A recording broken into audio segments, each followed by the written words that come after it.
This is Sunrise on the Reaping. Now, I hated the original film on principle because I was an OG Battle Royale fan, and it's hilarious to me that as we record this, Quentin Tarantino has literally come out and said the exact same thing. I think he's a bit harsh on it. He's a bit harsh on it. But so I saw the first film, thought, okay, Jennifer Lawrence is great. Peter is one of the worst characters committed to film ever, and the film was just fine. Well, here's the thing. Peter is And then, so good in the books. He's better. so I watched the first film, and I was like, it's fine. Didn't think anything more about the franchise. Then the second film came out, and it got really strong reviews. And a lot of critics I followed and liked were like, no, it's really good. I went to see it, and I loved it. And then I was in. I was into the franchise, and I went and got all the books, read all the books, and I was locked in for the rest of it. I hated, though, again, in principle, the idea of a prequel series to this. Especially one that tries to humanize the main villain. I hate that trope. I hate it. Yes. But then Marie started telling me that the book of Sunrise on the Reaping was really, really good. And so I thought, okay, well, I'll catch up then. I'll go and watch the Ballad of Songbird and Snakes. Poor man. I hated it.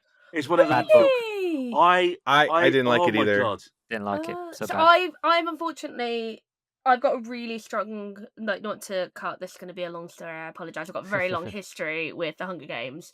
In that, back when I was a teacher, once I qualified, the very first book I ever taught to secondary school students was The Hunger Games. We did a unit on dystopian literature and Ooh. unreliable narrators. And it was the summer that the first movie came out. So I went to see the movie knowing that I would be teaching the book. And I was kind of the same as you. I was like, oh, that was enjoyable, but I don't get the hype. And then my brother had the books. So I read the first book over a few days and was like, that was quite enjoyable. I liked it a lot more than the film. And I can see I'm going to have a lot to talk about when I teach it. Then I started catching fire and stayed up until 4 a.m, finished it all in one day. Just like, could not. And then I did Catch Up Mockingjay, which is a mess of a book, but rightly so. And then I got to go and teach the Hunger Games to a class of around 30 14-year-old boys. It was an all-boys school. And their passion for it and my passion for it, like, will stay with it. It's my I hated being a teacher, but that's one of the favourite things I ever did. We printed out all the actors from the movie and stuck them on the back wall, and when they died in the book, someone got a pen and we turned them off. Wow. We wrote our own Hunger Games at one point where I printed out district skills items, and throughout the lesson I put a timer on, and I was like, you've been sent a tribute, like, a prize, you've been sent this. Wow. One kid got that he was from like a really shit district and he had no skills and that he picked up an empty backpack, and I was like, enjoy writing your story. Oh but my God. yeah, I like, absolutely, like, it's one of my favorite things. And then I kind of fell off because life moved on, the films moved on, and I also was annoyed about prequels. I was like, we don't need prequels, it's going to mess them up. And I never read Ballads of Songbirds and Snakes. But when the movie came out, my cousin wanted to see it, so I went with her and I absolutely loved it. And just haven't got round. I'm a bit of a stickler. I don't like buying books new. My dad was a secondhand bookseller.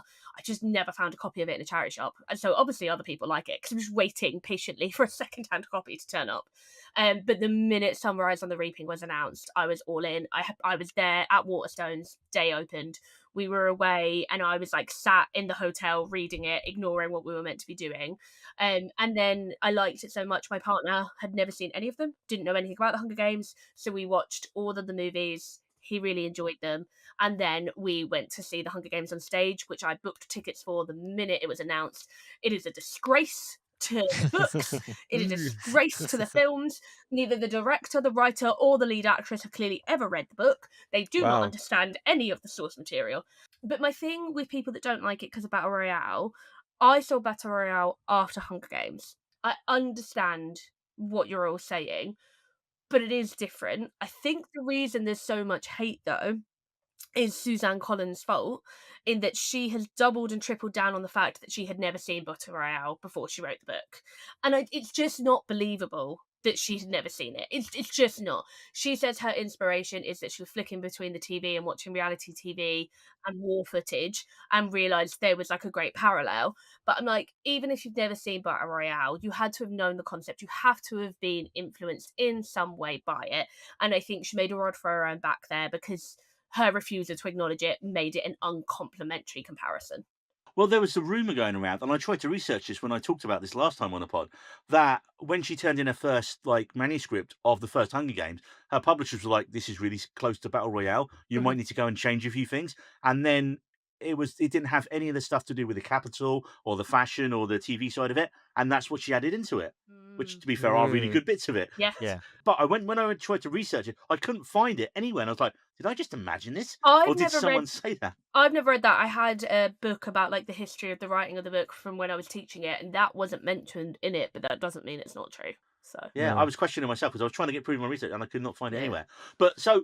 Ballads of Songbirds and Snakes. Ballads of Songbirds and Snakes. One, it's way too long. It does not need to be that long. And look, Tom Blythe was fine as a young Snow. And I was like, okay, this is my first time seeing Rachel Zegler in anything. And I thought, okay, she sings a lot, doesn't she? Yeah, she much. Sings almost every other scene. And she's a very good singer. Let me tell you, if you don't like singing in the Hunger Games, do not go and see the stage production. I have heard. Yeah. Oh, well, yeah.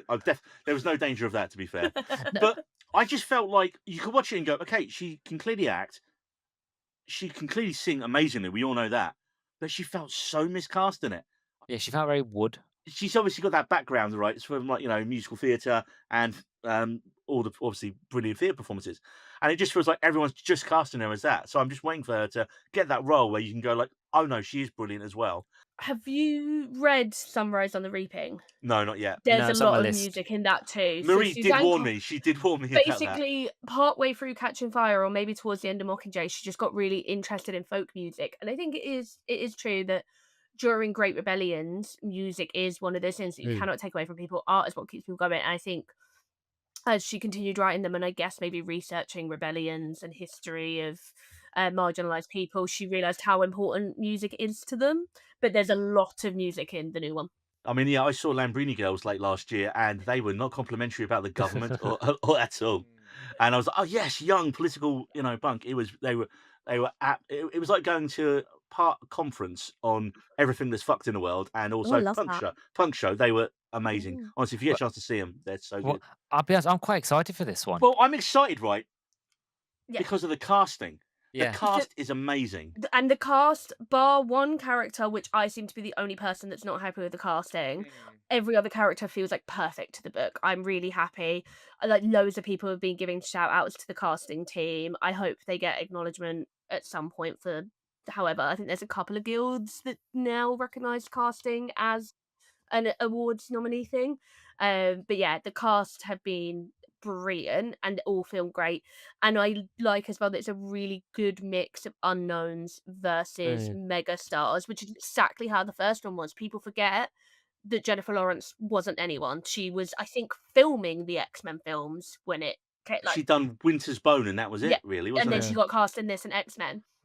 So I think it's a really nice balance. I am very, very curious because as I was reading it, I was getting to whole passages. I was like, there's no way they can put that on film. Both in terms of how it's described, I'm like, that'll look shit if you try and do that in a live action. That sounds like animation, and I don't know how they'll translate that from page to book for the way the arena is described and all of the mutts in the arena. But then there's also the most pivotal death in the book. The only way you can show that is it's an 18.